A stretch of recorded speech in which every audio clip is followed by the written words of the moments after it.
malamai duk inda suke sun je sun gaya wa mutane ai shari'a musulunci ana so a yi sadaki kaɗan, sadaki naira 10,000 ne, kada a tsawwala a bada sadaki na naira 10,000. kullum abin da ake faɗa kenan wa'azi, wakila kuma Nijar ana gaya mu sadaki idan yayi yawa bid'a ne, ba kada a sa da yawa. Ba sabuwar magana ba ce.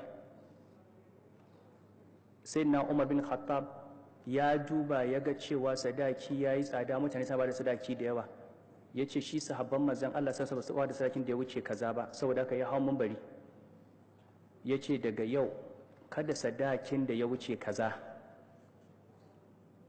ina san ya ce ko dinari 120 ne. Ya fito mace ta tare shi ta ce amirul mu'minin yanzu kai zaka hana mu abin da Allah ya bamu, gashi Allah ya ce wa ataitum ihdahunna qintaran fala ta'khudhu minhu shay'a, ya ambaci sadakin nan da dukiya mai yawa ka zo kai mana. Ya koma ya ce ga mace nan ta yi jaya da Umar, ta fi Umar gaskiya, na dawo kan magana ta. Yanzu a ce maka sadaki kada ya wuce sefa kaza, ka aurar da yarka an baka jaka 10,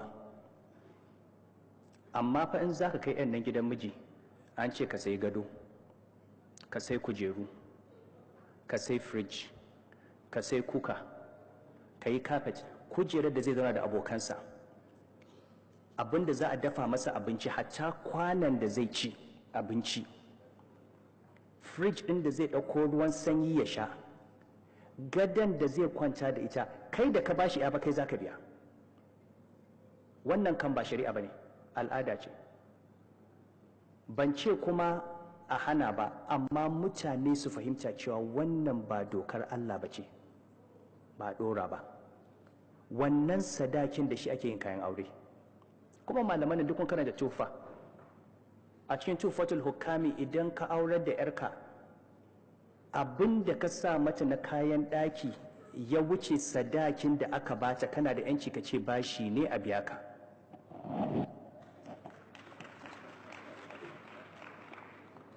Ga malaman nan yana cikin tufa, amma fa mata ba san wannan karatun ba, iyayen mata ba san wannan karatun ba. Mace ta sa maka kuka, Allah ya ce muke ka zan aure da yata, ba da abin da zan yi mata gado, gori ake yi min, zan kai yata ba gado. Mahaifin ya zo yana son taimako zai sayi gado, wata rana ina kan karaga wani mutum ya zo zai aure da yarsa, yana son taimaka masa da kuɗin gado. Na ce nawa ne gadon nan da zaka saya, nawa ne? Ya ce 100,000. Na ce shi ke na makiyarta na 100,000? Ya ce, na ce ka je ka ce wa wanda yake son auren yarka sadakin yata naira 100,000. Shi ne shari'a. Ya baka 100,000 ka sayi gado, kuma gadon nata ne don sadakinta ne, in ta bar gidan za ta dawo da gadon nan.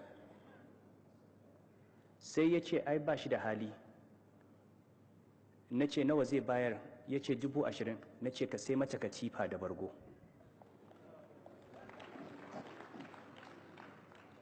Amma mutum ya je shi ne roƙo, shi ne bashi, shi ne jinginar da gidansa, idan za a aurar da yarsa hankali ya tashi, shi ne fa zai ba da ya, amma shi ne mai wahala, na baka ya na bika da kuɗi, kuma mun ɗora wa kanmu wannan ya zama wajibi. To abubuwa ne da muke bukatar fahimta. Idan Allah ya baka hali za ka yi, kuma musamman mu shugabanni mu muka ɓata wannan abin. Za ka auri 'yar gwamna ko 'yar sarki ko 'yar minista, an yi gadaje an yi kaza, to wannan san ransu ne za su iya, amma kada mu ɗora wa al'umma. Allah bai ɗora musu ba. Wanda yake son 'yarka, in yana son ya kwanta da ita akan gado ya sayi gadon, idan ba shi da shi su kwanta akan tabarma, in za ta zauna ta zauna, babu abin kunya a ciki. Ya kamata a koya wa mutane wannan, kuma malamai suna magana a rage sadaki, ya kamata su fahimta da mutane sadakin nan menene ma'anarsa, kuma me ake yi da shi idan an bayar wannan dukiyar auren. An ce kada a yi kayan zance, kullum ina gani sai a zo a ce wai ana so a burge ni, ai mu ƙasar mu mun ce kada ai kayan lefe. Kada ai kayan lefe? Manzon Allah sallallahu alaihi wasallam hudubarsa ta ƙarshe me yace? Yace wa haqquhunna alaikum rizquhunna wa kiswatuhunna bil ma'rufi. Haƙƙin matanku a kanku ciyar da su da tufatar da su da abin da yake ma'rufi.